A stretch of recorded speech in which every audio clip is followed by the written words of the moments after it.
부산 영도대교에 나왔습니다. 부산광역시는 대한민국 제2의 도시이며 영남권 제1의 도시이자 국내 제1의 항구도시입니다. 인구는 340만 명으로 전국 광역시 중에서 가장 많은 곳입니다. 그런 부산은 조선시대 성종 때 처음 등장하였으며 부산이라는 이름으로 성장한 것은 1876년 강원도 조약으로 일본에 개방하면서부터입니다. 일제시대 때 부산은 원 도심인 동네 일대에 일본의 문화가 전파되면서 빠르게 도시화되었습니다. 동구 범일동에 한국인, 중구 부평동에 일본인의 거주지가 나누었고 고지대에는 빈민들이 올라가면서 인구가 폭발적으로 증가하였습니다. 그러면서 일제시대가 끝날 때까지 일본의 자본이 들어오면서 근대하게 빠르게 진행되었고 1930년대에는 서울에 이어 두 번째로 큰 도시가 되었습니다. 광복 이후 부산은 경상남도에 속해 있다가 1963년 부산시로 승격되었고 1995년 부산광역시로 변경되었습니다. 오늘날의 부산은 대한민국 광역시 중에서 가장 많은 15개의 구가 있으며 별도로 기장군이라는 일군이 있습니다. 저 멀리 보이는 영도대교는 부산과 영도를 잇는 우리나라 최초의 연육교입니다. 한국전쟁 이후에는 이산가족들의 만남의 장소로 사용됐던 곳입니다. 다리 중간이 하나로 열리는 1호평 도계교입니다. 우리나라 유일의 도계교예요. 참고로 영국의 그 템즈강의 타워브리지는 2개가 열리는 2호평 도계교입니다. 먼저 자갈치 시장 쪽으로 가보는데요. 현대화가 되었어요. 저 멀리 보이는 건물인데 갈매기 모양으로 만들었습니다. 저쪽으로 먼저 가보겠습니다. 앞에 있는 자갈치 시장이 있는 이 일대는 일제시대 이전에는 바다였습니다. 바다 앞에 주먹만한 자갈이 있다고 해서 자갈치 시장이라는 이름이 생겨났습니다. 일제시대 때 일본에 의해서 매립과 매축 공사를 통해서 항만이 조성되었습니다. 그러면서 포구, 항만의 뜻의 남포라는 이름이 생겨났습니다. 남포는 부산의 어업기지로 성장하였고요. 1935년에 수산물 도매시장이 생겨나고 1970년 자갈치 시장이 개설하였습니다.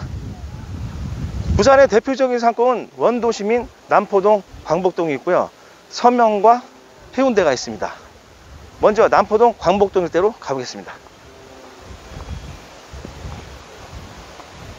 뒤에 보이는 영도대교에서 남포역 롯데백화점으로 내려오고 있습니다.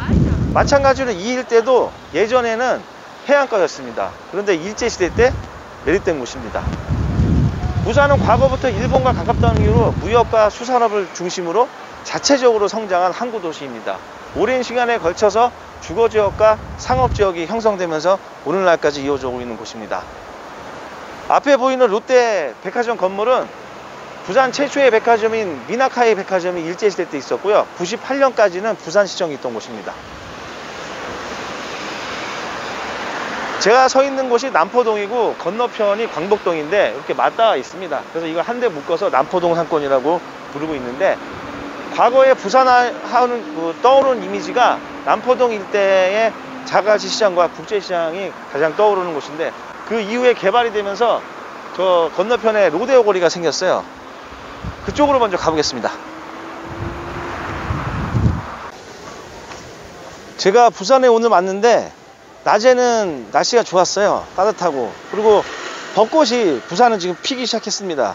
근데 저녁이 되니까 좀 싸늘해서 겉옷을 바꿔 입었습니다. 제가 걸어가고 있는 길은 롯데백화점 맞은편 남포역 7번 출구에서 쭉 걸어가는 한 700m 지점에 패션거리가 조성되어 있는데 광복동 패션거리예요. 쭉 가볼까요? 90년대 초까지 광복동, 남포동 일대는 부산의 중심지였습니다.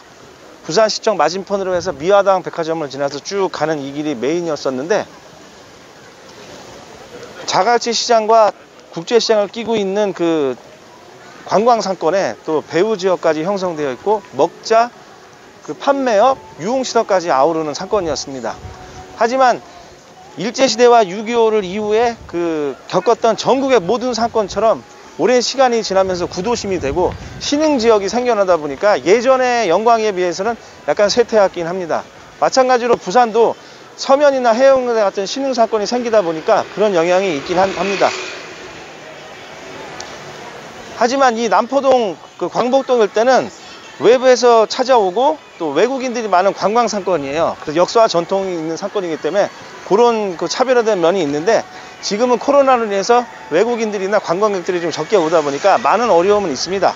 특히 이 판매 매장 같은 경우에도 그런 형식인데, 명동과는 다르게 그래도 매장, 빈 매장이 이렇게 많지는 않아요. 이 일대의 건물 시세는 평당 1억에서 2억 5천 정도에 형성되어 있습니다. 이 부산에서는 두 번째로 그 건물 시세가 비싼 곳이에요. 첫 번째는 서면이 3억에서 3억 5천만 원 정도 형성되어 있고요. 해운대는 1억에서 1억 5천만 원 정도 형성되어 있습니다.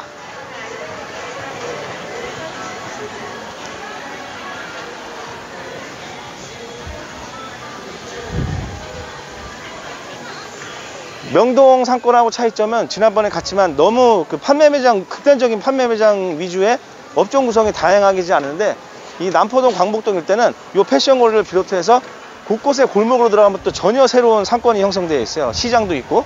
그런 게 이제 명동하고의 어떤 차이점인데, 그런 경쟁력인 것 같습니다. 요 쭉 지나가지고 자갈치 국제시장과 부평시장 쪽으로 가보겠습니다. 패션거리 끝자락으로 왔습니다. 앞쪽은 국제시장이고요, 왼쪽은 부평동입니다. 부평동은 조선시대에는 갈대밭과 풀밭이 있던 곳이었는데, 개항 이후 일본인들이 들어오면서 부산의 중심 상권이 되었습니다. 일본인들이 점포를 장악했던 곳입니다. 한국전쟁 이후에는 미군 부대에서 나오는 캔 깡통 제품들이 판매되면서 깡통시장이란 별명이 붙은 곳입니다. 그리고 일본인들이 떠나간 빈 공터가 있었는데, 그 공터 자리에 상인들이 하나씩 모이면서 형성된 시장이 위쪽에 있는 국제시장입니다. 과거에는 없는 게 없다는 그런 유명한 시장입니다. 그리고 앞쪽은 저기 간판불이 화려하게 켜져 있는 곳이 족발골목이에요. 예. 관광객과 원주민들이 많이 온다는 곳입니다. 이렇듯 광복동, 남포동, 부평동 일대는 골목골목 들어가면 전혀 새로운 분위기가 연출되는 아주 개성 있고 독특한 상권입니다. 이 아래쪽으로 내려가면은 피프 거리가 있는데요, 그쪽으로 가보겠습니다. 이 남포동 일대는 일제시대부터 영화의 거리였습니다.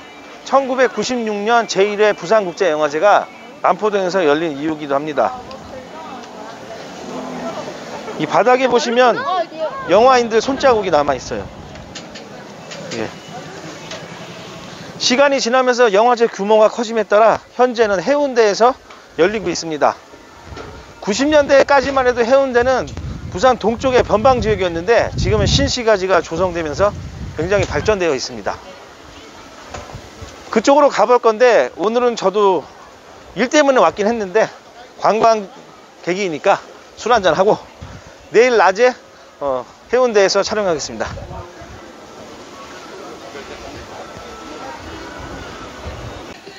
해운대로 왔습니다. 해운대가 있는 해운대구는 18개의 행정동이 있을 만큼 면적은 상당히 넓습니다. 하지만 구 중앙에 장산이라는 큰 산이 면적의 80%를 차지하고 있기 때문에 실질 면적은 좁습니다. 따라서 시가지도 장산자락의 해운대로를 따라서 원동 IC에서 해운대를 지나 송정 IC까지 C자 모양으로 이렇게 해변을 따라서 형성되어 있습니다. 이 해운대 해수욕장은 일제시대 때 일본 사람들이 휴양지로 이용했던 것이 시초입니다. 당시에는 소나무가 있는 전원적인 분위기였고요. 6.25 때는 미군 부대가 해운대 백사장에 주둔하면서 해수욕장을 즐겼습니다. 그러면서 1965년도에 해운대 해수욕장이 정식으로 개장하였습니다.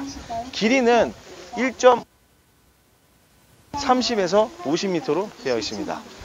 저는 개인적으로 1990년 초에 이 해운대 해수욕장을 처음 왔습니다. 왜냐하면 해운대 바로 뒤에 53사단이 있었습니다. 거기에 훈련소 배치를 받았거든요. 그래서 전날 수원역에서 친구들하고 이별한다고 술을 진탕 마시고 밤기차로 내려왔습니다. 그래서 아침에 머리를 자르고 훈련소로 들어가기 전에 이 드넓은 해운대 바다를 바라보고 있었습니다. 웅장했습니다. 근데 제 마음은 먹먹하면서 울컥했습니다. 그게 27년 전 얘기예요. 근데 그때는 몇 개 없었는데 지금은 아주 웅장하게 바뀌었습니다. 저 멀리 보이는 세계동은 그 유명한 LCT입니다. 오른쪽 101동은 6성급 홀텐과 레지던트 호텔, 저층은 상가로 되어 있고요. 왼쪽 두 개 동은 85층으로 되어 있는데 주상복합 아파트와 저층은 상가동으로 되어 있어요. 그래서 저층의 상가동은 원래 스타필드가 입점 예정이었는데 그 협상 과정에서 무산되면서 지금은 분양을 하고 있습니다. 저 LCT는 개발 과정이나 그 분양 상황에서도 보면 말이 많았잖아요. 그리고 현재 LH 사태를 비롯해서 말이 많습니다. 근데 그것이 거슬러 올라가 보면 일제시대 때인 1910년에 일제강점기 이후가 되면서 일본 사람들이 가장 먼저 했던 게 토지 조사 사업이었어요. 그러면서 그 국유지와 사유지를 많이 뺏어서 총독부에 편입시켰습니다. 그 이후에 해방이 되면서 미국인들이 들어오고 그 토지를 이제 받았잖아요. 그러면서 귀속 재산 분할을 합니다. 그래서 헐값에 넘기는데 그걸 받았던 사람들이 일제시대 때 일을 했던 사람들하고 정관계 사람들이 받은 거예요. 그때부터 부동산 권력형 비리가 시작된 겁니다. 그리고 시간이 지나면서 강남 개발과 1기 신도시에서 3기 신도시까지 그 나라를 운영하는 사람들이 공적 토지를 사적으로 편취를 한 일이 지금까지 뿌리 깊게 만연해서 이어오는 겁니다. 그래서 지금 누가 걸리면 내가 재수없게 걸린 거지 잘못했다는 생각을 안 해요. 아주 뿌리 깊게 만연되어 있기 때문에 이것을 해결하기 위해서는 제도적으로 개선해야 되는데 강력한 처벌을 해야 됩니다. 그러나 이 뿌리 깊은 만연이 단기간에 해결될까요? 지금 제도를 만들어도 몇십 년이 저는 걸린다고 개인적으로 생각합니다. 하지만 반드시 이것을 척결해야지 누구나 노력을 하면 돈을 벌 수 있다는 인식을 심어줘야 됩니다. 개인적으로 그렇게 생각합니다. 이 해운도 해수욕장에서 건너편을 가면 상업지역이 있습니다. 그쪽으로 가보겠습니다. 이 해운대구는 1980년대만까지 해도 지금과 같은 모습을 상상하지 못한 상황이었는데 90년대부터 장산자락으로 해서 해운대구로 신시가지가 조성되고 2000년대 들어서면서 본격적으로 이렇게 큰 건물들이 들어섰습니다. 그리고 저 멀리 보이는 마린시티와 센텀시티 그리고 이 큰 건물들이 들어섰습니다. 그리고 해운대 지역은 아니고 또 그러다 보니까 일반 대기업이나 중소기업도 별로 없어요. 컨셉 자체가 그 관광지였다가 이렇게 배후에 그 주택들이 많이 들어서다 보니까 오늘이 월요일인데 불구하고 관광객들도 있지만 그 주민들도 많이 있는 상황입니다. 그래서 앞으로도 안정된 상권으로 갈 거는 같습니다.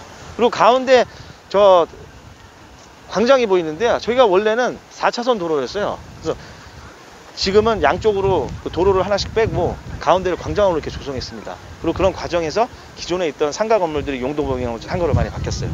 한 5년 전만 해도 평당 2, 3천만 원 했던 건물들이 지금은 호가가 1억에서 1억 5천만 원까지 되어 있습니다.